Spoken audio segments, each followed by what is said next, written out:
Hello everyone, a very good morning, good afternoon and good evening to all of you. This is your host Vaibhav.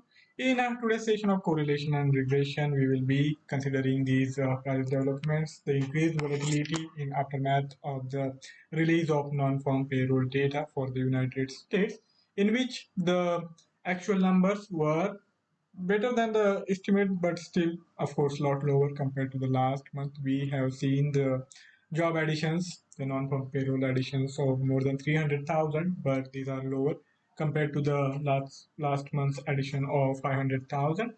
And in market, the undertone for the dollar has turned negative, has turned bearish, and we have seen most of the currencies, major currencies, particularly gaining ground against the US dollar, and one-sided momentum is still ongoing. Let us now head to the JForex 4 to see if there are any emerging opportunities for us to exploit. Right now, taking new trade is, of course, going to be quite difficult to optimize given these substantial move which has already taken place in the market.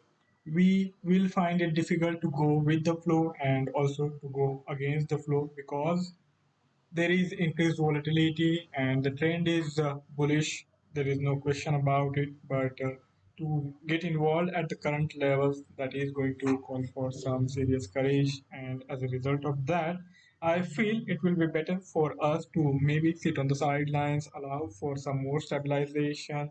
Maybe if things stabilize for next hour or two, we might take some chances for a fresh entry into the session itself before the closer of the US session. We might even be able to take some profit, or if you feel like you can then let it go, let it consolidate for today's trading session. And if it holds the ground, maybe after coming back on Monday, we can think about getting involved for the new rally as we have this fresh breakout. I think for next couple of sessions at least, maybe till Monday or Tuesday, we will have these momentum in favor of these major currencies like Euro, GBP, JPY, etc. And these are likely to keep gaining ground and rise towards newer highs in coming sessions as well. So this change, this turnaround is going to be crucial, and unless we see any sharp reversal on the lower side, we can be fairly confident of the continuation of this momentum and keep looking for opportunities to go short in the US dollar. Then the question, of course, arises: which currency is better suited, best suited for any particular trade? Whether the euro is bullish or if we have better momentum elsewhere. Then if we are able to answer this question with informed trade outlook, we can of course make more money than otherwise. So that is our job. We will have to figure out if we have to go for the euro on the current levels, or whether we have to wait it out and go with the euro, or wait it out and go with other major currency. So we will try out various combinations and see what are the possible choices the market is offering us. Right now, as I said in my introductory remark, it is going to be a bit more risky, lot more risky, you can even say, to get involved at the current levels. There is this substantial movement already in place, but momentum is in favor of the euro. And as we have 1.07 now on the chart, I think we should watch out for the price developments for next half an hour or 1 hour maybe. And if things hold, and if we don't really see any deeper correction in the euro, then we will have many more reasons to believe in this strength and get involved for a new trade. Now let's look at the timeline of these Euro USD price move and compare it with the other major currencies. Let's start with the GBP first.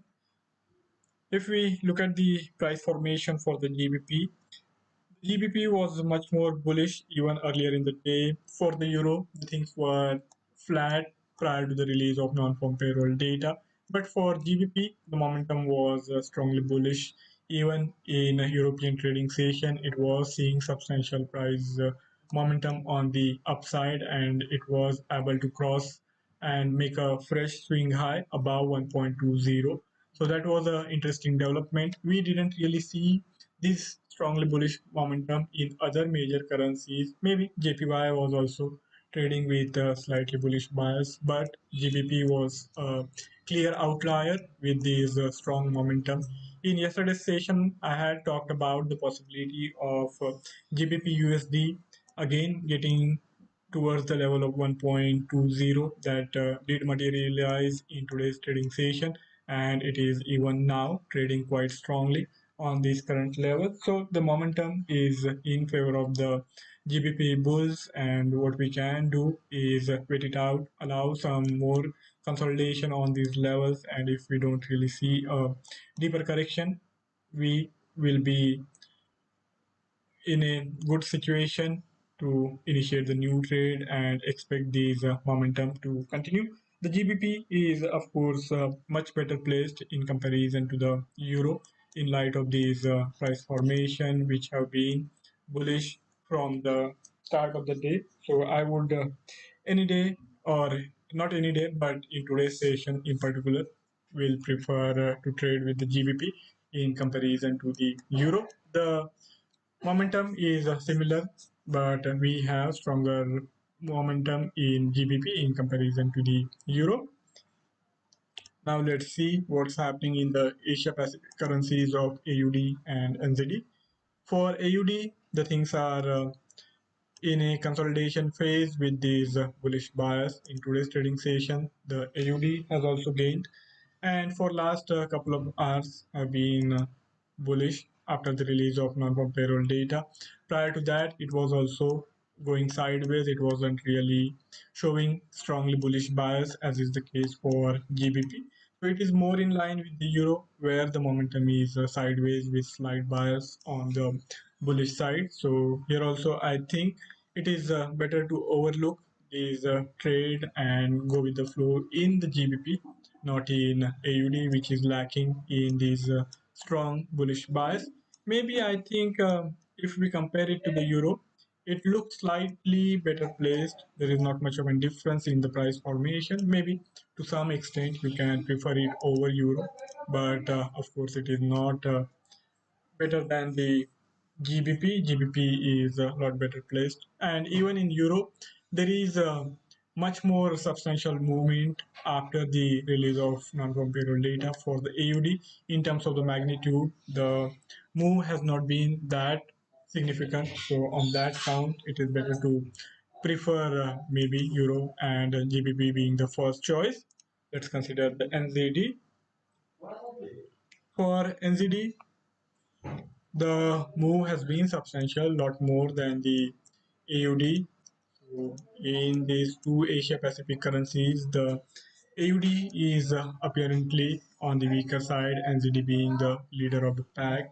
And if we have to compare it with the momentum of the euro and GBP, it is lagging the GBP. Earlier in the day, it was not that strongly bullish, but it is still looking a lot better than the euro. So we have to place it just behind the GBP, but clearly ahead of the euro. So now we have seen four currencies, and the best momentum on the bullish side is in GBP, followed by NZD, then comes euro and AUD coming at the last place, or you can say it is mildly bullish. It is not strongly bullish.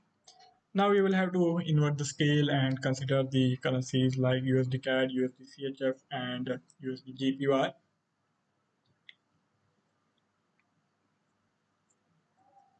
For USD CAD, the momentum has been similar to what we are observing in other major currencies.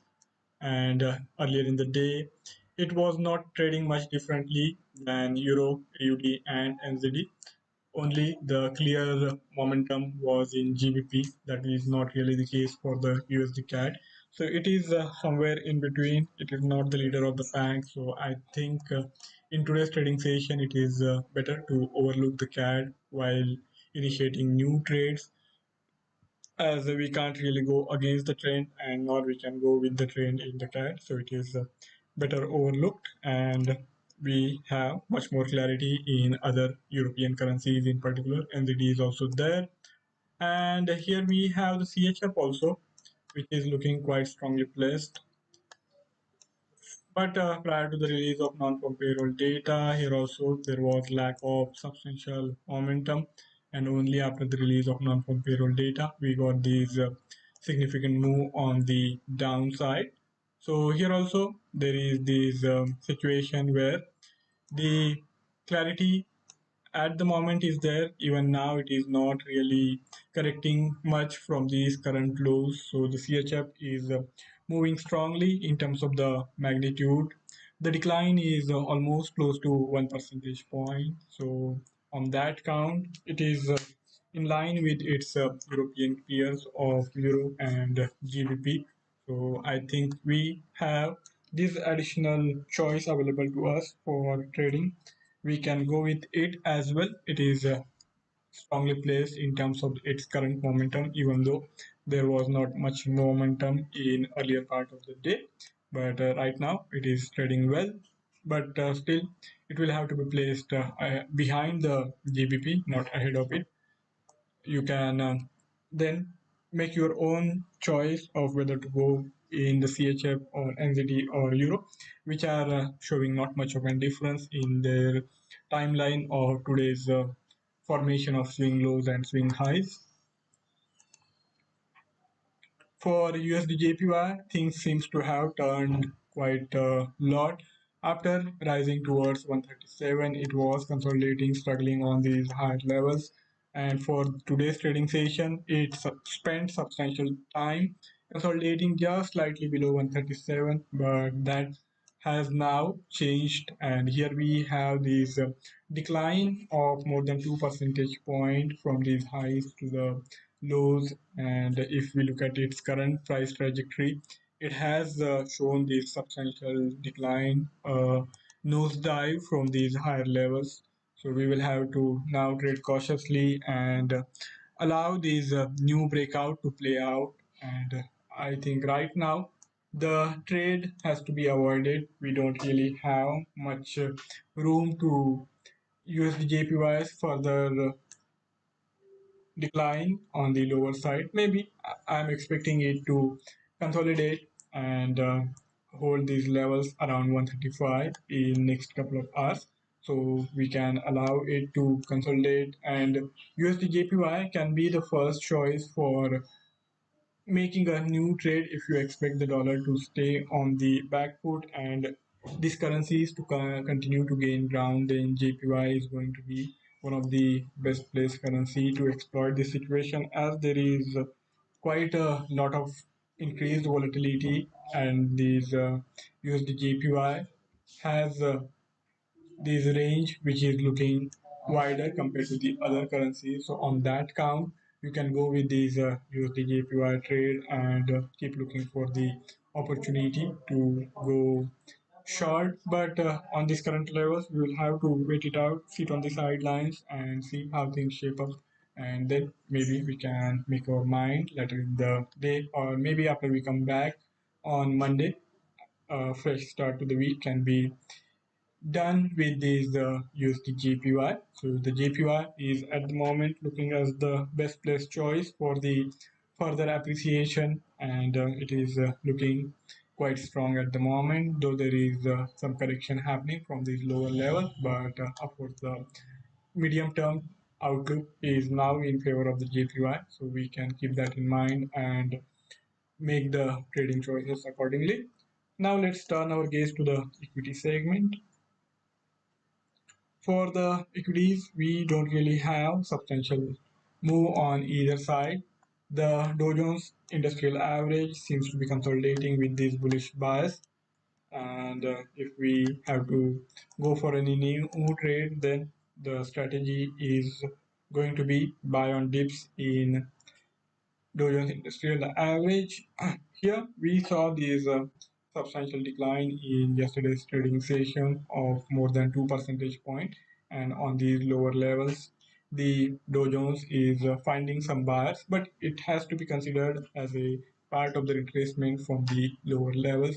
So we don't really have a strong momentum in favor of the buyers at the moment. So it is simply consolidating on these lower levels. So I think in today's trading session, we should not really go for any big targets. If you are going for the trade, then it is better to look for scalping opportunities and try to exploit the range, the existing range for the Dow Jones Industrial Average, as there is lack of momentum on either side. It is simply consolidating in this range of around slightly less than 1 percentage point. Now, if we consider the S&P 500, it is not really likely to show much different picture, but the momentum is slightly bearish for the S&P 500 in comparison to the Dow Jones Industrial Average. So here, even after this substantial decline in yesterday's trading session, we still have the momentum which is more favorable for the bearish trader. So if you want to go for any trade, the S&P 500 is clearly offering a choice to go short. I think we are likely to see a dip towards this immediate swing low. That possibility is quite there. So we will have to trade cautiously and try to go for the trades depending on these price action, which is looking bearish at the moment. Now we have to, of course, determine whether the S&P 500 is bearish or if we have opportunities arising in Nasdaq. Nasdaq is not showing much of a difference in terms of its price formation in comparison to the S&P 500, but for the Nasdaq the range tends to be slightly more. So on that count, maybe you can give first preference to the Nasdaq as it tends to be much more volatile. But for the S&P 500 also, the price range is of around 1 percentage point. The correction from the lower levels to the current level is around the same in terms of the magnitude, in terms of the percentage. So there is not much of a difference in these two equity indices. The Dow Jones Industrial Average is looking slightly better placed for any continuation of the retracement trade. If you expect these lower levels to offer some support and expect these equity indices to rise further. Then we have these Dow Jones Industrial Average, which is looking better placed for the new trade. In other two equity indices, the momentum is bearish, so we will have to keep that in mind and trade accordingly. That's my take looking at the current price formation, current price structure of these equity indices, and the momentum is not bullish as is the case for the currencies which are gaining ground against the US dollar. For the equity indices, the momentum is lacking. Rather, we have bearish outlook for most of these equity indices, with Dow Jones being an exception, which we feel that it is not that strongly placed for the further move on the lower side. Instead of this, we have the better price structure for the short selling in Nasdaq and S&P 500. So those two equity indices can be given a preference over the Dow Jones for any new trade to be initiated in today's trading session. So that's my outlook looking at this current price formation for the equity indices. Prior to this, I also explained to you the price formation for the currency segment, in which we have JPY as the leader of the pack. It has appreciated more than 2 percentage point against the US dollar. GBP is not much behind. There has been substantial price rise for the GBP, which has now gone on to break the 1.200 barrier and hold on these levels. So here also we have these opportunities arising for us to go for a new trade. So that's my take on these today's price developments in aftermath of non-farm payroll data release. So make your choice now and think about the trading opportunities in light of the explanations I have offered to you. Thank you all for joining in. I will be back on Monday. See you next time around. Till then, goodbye.